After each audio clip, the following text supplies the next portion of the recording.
There's not much to tell. People come and go. Now, was there something else? I see, ma'am. I hope you don't mind if we look around anyway. Ruby was here. You know it. Ask her about lodgings. Stay? Most people here are trying to leave. That said, if lodgings is what you're looking for, I've got a free room in the shack. I won't charge you for it. Take it as a gesture of goodwill from the village to the RCM.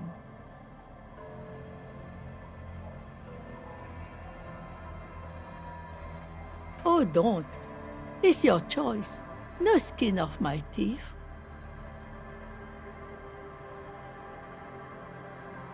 My kids grew up and left like they do. The house is long empty now. I live in the small side attachment. It's easier and cheaper to keep warm. Aye, the room is pretty bare bones, but it's got a bed and roof over it.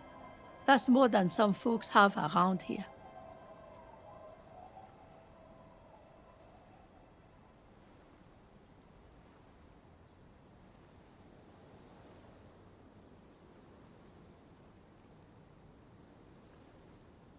An uncomplicated man. I take it that means you're interested.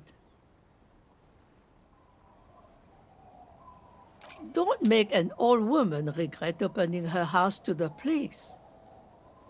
Well, if you are not in the hostel in the morning, I'll know where to find you. Here, in a shack. He's a little relieved you're no longer in that room. Just us. It's barely a village anymore. We almost don't exist. This is pretty much a non-place. A gap, a blank spot on the map, just a cluster of nameless shacks on a nameless street. The place is so pornographically poor, it's not even funny.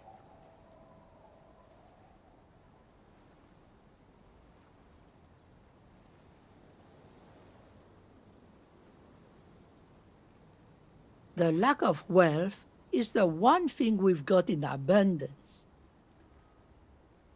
It's a cold, cynical smile. Riddles. Fits with the general ambiance here. Aye. Sometimes it's as though I'm also gotten lost inside this nameless nothing. Oh, it seems to be a common theme these days. Isn't that what people always think when they are lost? Something I can do for you to find your way, officer? Over there, you can find more of the same. Shacks and trees growing wild. That's the pox. Between here and Jamrock, a dusty sea of old trees, all covered in industrial soot.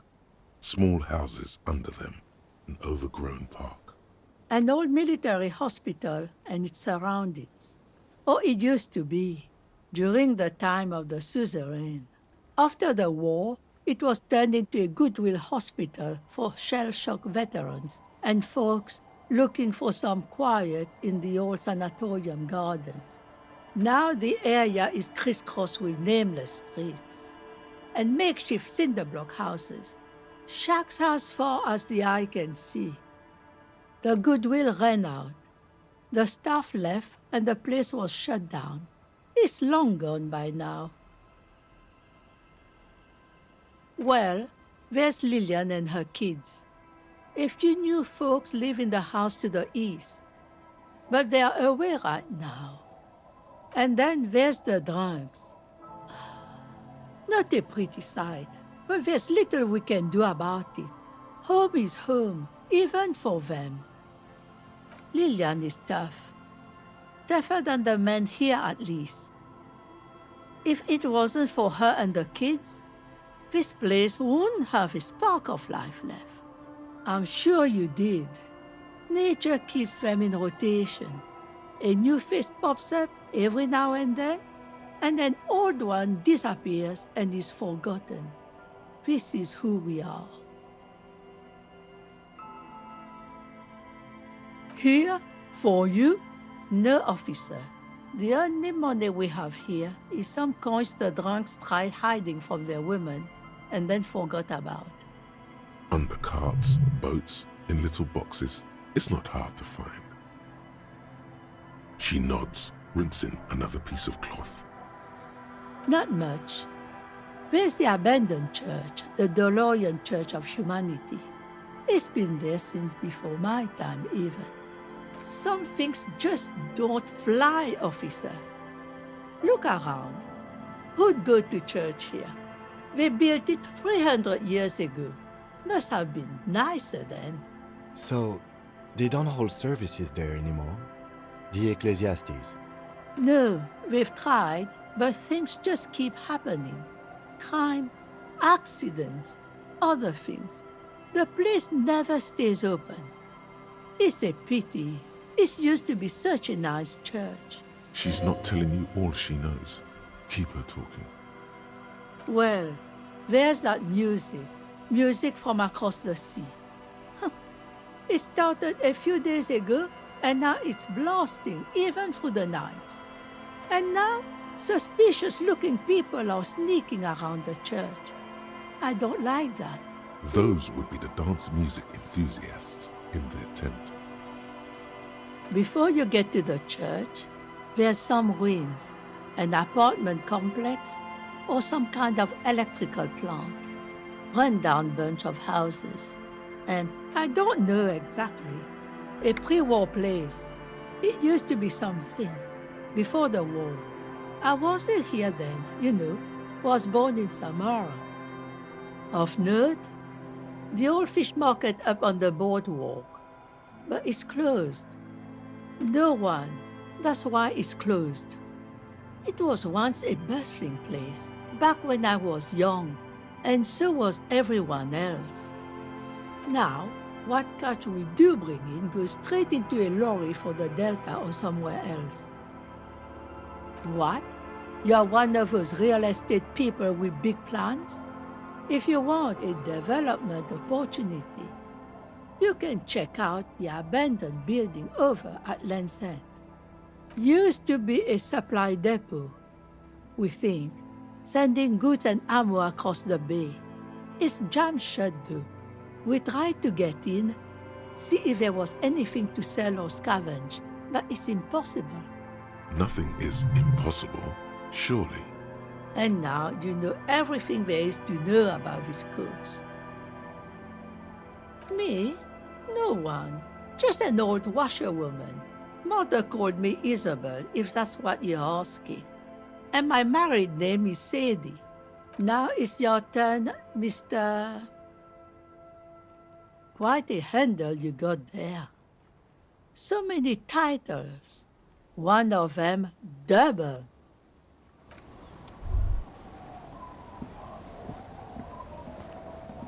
The door has seen better days.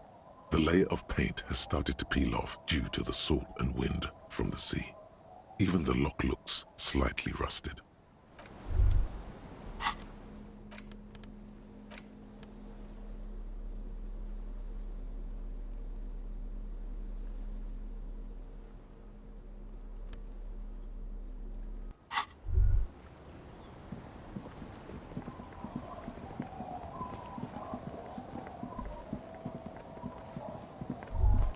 Tequila sunset.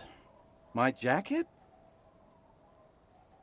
A look of consternation crosses the man's face. He looks at you, then at his bottle, then back at you. What the fuck are you talking about, Tequila?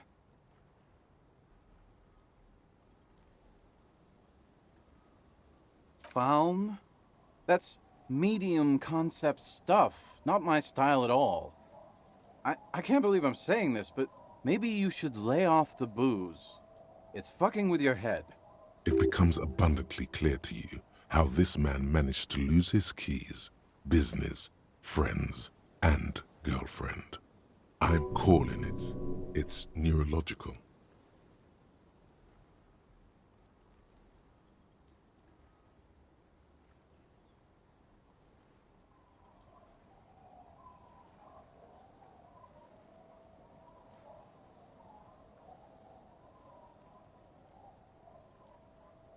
You know what? Fine. Maybe I can pawn it for some booze. Aye, good thinking.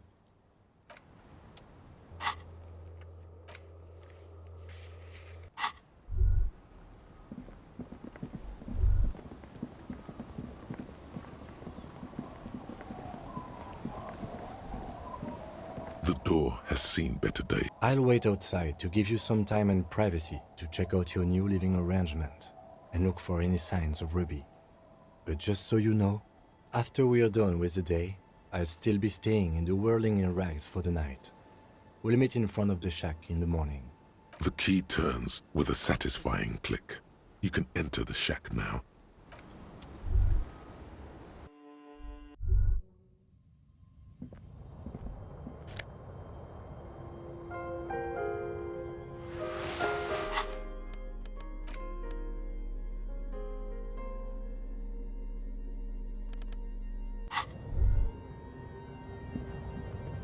An old mirror hangs on the wall. You see the reflection.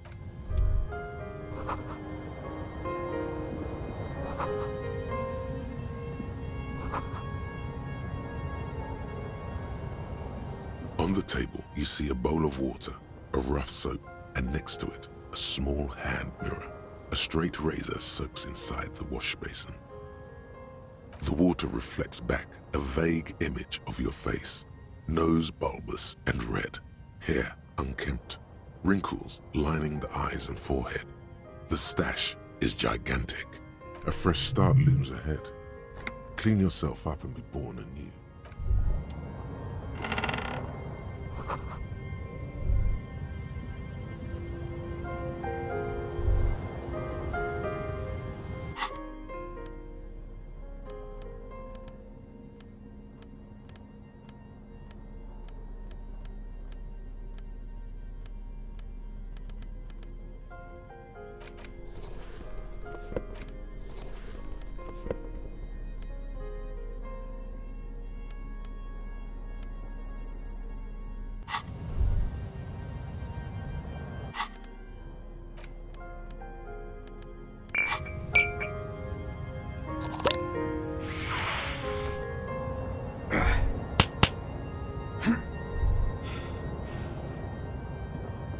On the table, you see a bowl of water, a rough soap, and next to it, a small hand mirror. A straight razor soaks inside the wash basin. Like an artist with a brush or a master swordsman, you use the small mirror and the straight razor with some soap to remove all that unkempt hair from below the nose line. The sharp blade chafes against your skin, producing a scratching sound. The surface underneath the beard feels tender, the air brushing against it chilly. They feel so smooth, surprisingly so. A feeling of freshness overcomes you, as if you just came from a cold bath. The water reflects back a vague image of your clean-shaven face. Despite the bulbous nose, unkempt hair, and persistent swelling, you look a little younger, maybe. You almost look like a professional. Your face, such as it is, a regular human face, sans expression.